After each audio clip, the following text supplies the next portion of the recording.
Hello everyone, today we are going to discuss about measurements of sonic attenuation and amplitude. So let's start from the definition of amplitude. Amplitude is the difference between maximum displacement of a wave and the point of no displacement, or the no point. The common symbol for the amplitude is A. Sonic attenuation causes. Attenuation is caused by both absorption and scattering. Absorption is generally caused by the medium. This can be due to energy loss by both viscosity and heat conduction. Attenuation due to absorption is important when the volume of the material is large. Scattering, the second cause of attenuation, is important when the volume is small or in cases of thin ducts and porous materials. Here we can see three graphs which demonstrate us how connected propagation distance with different parameters.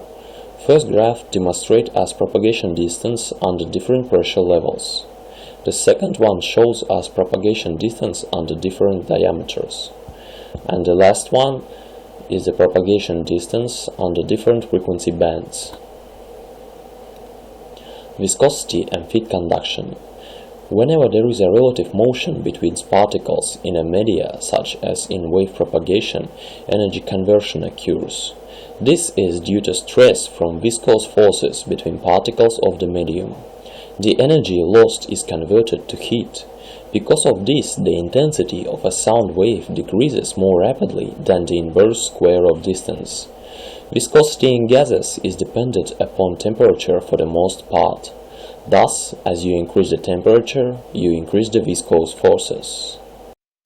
This graph demonstrates us how amplitude of the sonic wave depends on distance and time. It can be clearly seen that amplitude of the wave decreases when time and traveled distance grows up.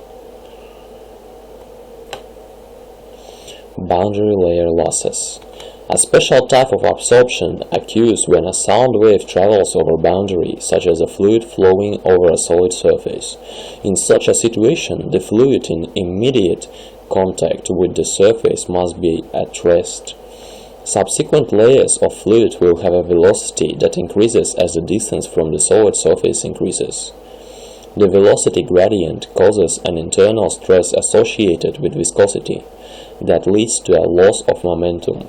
This loss of momentum leads to a decrease in amplitude of a wave close to the surface. The region over which the velocity of the fluid decreases from its nominal velocity to that of zero is called the acoustic boundary layer.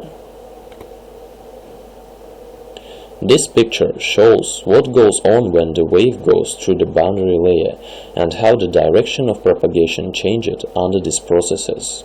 As we can see, angle between normal line and reflected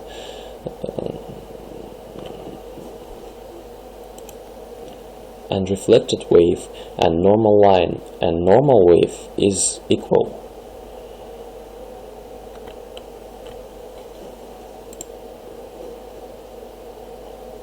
Causes of the attenuation in the borehole. We must distinguish two cases. First one is open hole and second one is cased hole. The principal causes of attenuation in open hole logging are: first one, attenuation in the mud; second, attenuation by transmission of energy; and third one, attenuation in the rock. Attenuation in the mud.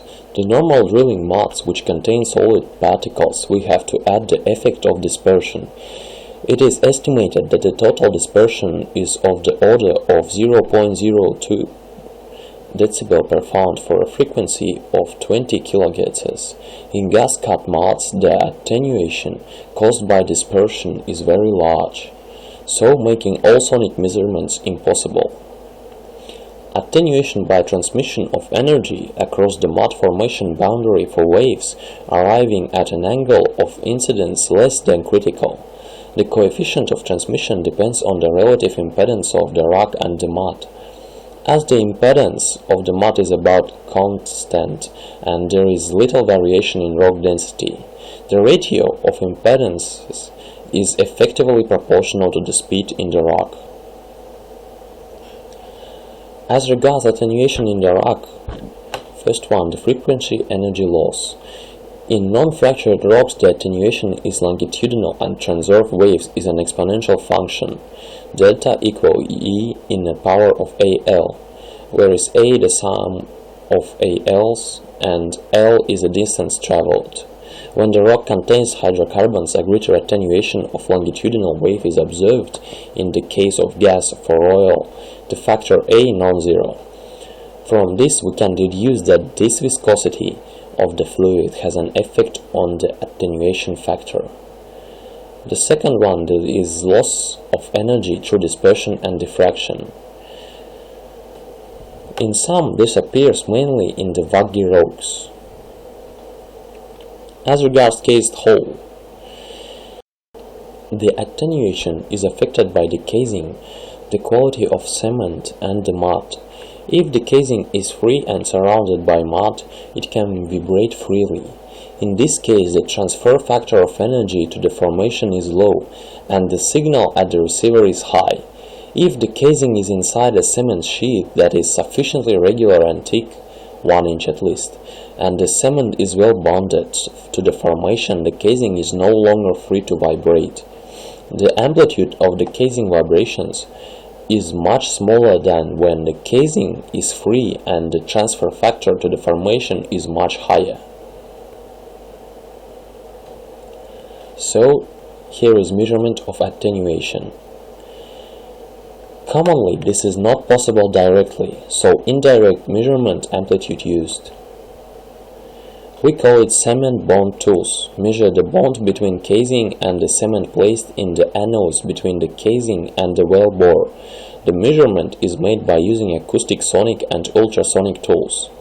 The measurements of industry standard sonic tools are usually displayed on a cement bond log in millivolt units, decibel attenuation, or BOS.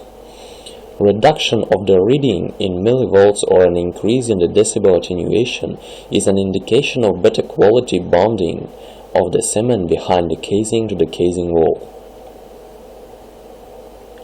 Stokes' law of sound attenuation is a formula for the attenuation of sounds in a Newtonian fluid, such as water or air.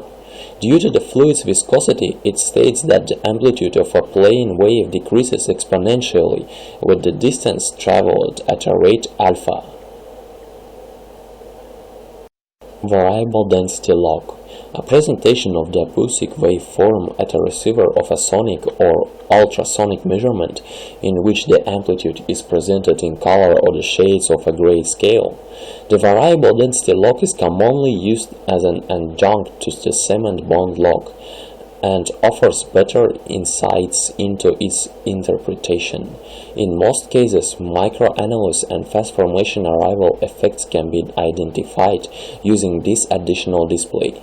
In open hole, it may be displayed alongside the sonic log, transit time as a qualitative presentation of the acoustic wave train, and is sometimes used for fracture detection by examination of the chevron patterns given by Stoney wave reflections and other wave reflections at fractures crossing the borehole.